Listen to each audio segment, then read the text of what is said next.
Around the time I ended up facing burnout from my full-time job. See, at the time I was working 16 cases a day as a psychologist, and I remember telling my boss, I can't anymore. Please stop assigning new cases to me. I was the only male clinician at the clinic, and every single person who would walk in with a male preference for a psychologist was getting assigned to me.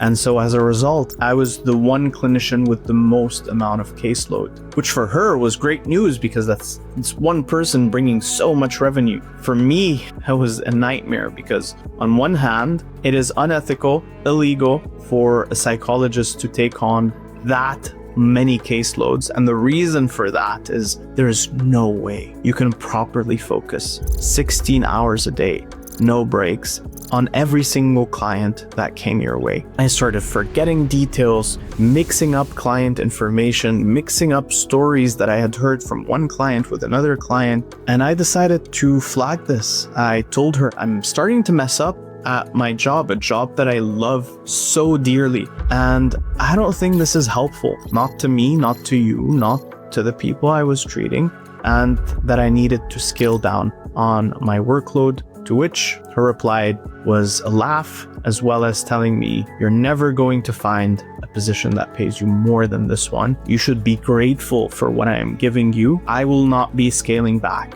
on your caseloads. And it was that same day, in that same conversation, that I ended up handing in my resignation and just leaving my field.